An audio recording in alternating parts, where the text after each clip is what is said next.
Good day. My name is Muntisajan Ramada, and I am currently taking up a Bachelor of Science in Hospitality Management. I'm excited to apply for the position of front desk officer in your company.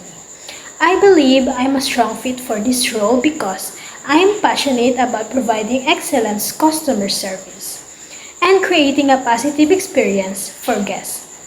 I've always enjoyed interacting with people, solving problems calmly, and making sure that clients feel valued and satisfied.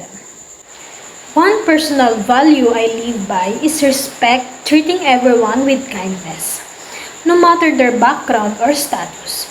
For example, during our on-the-job training, I encountered a guest who was upset due to a bookings issue. Instead of getting discouraged, I calmly listened, apologized sincerely, and helped resolve the problem. That experience taught me that respect and patience can turn a difficult situation into a meaningful connection.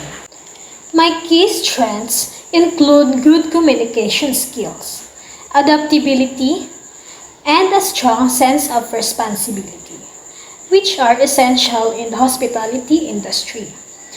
As for my weakness, I sometimes get nervous when speaking in front of a large group, but I'm improving by joining school presentations and practicing my confidence in customer interactions.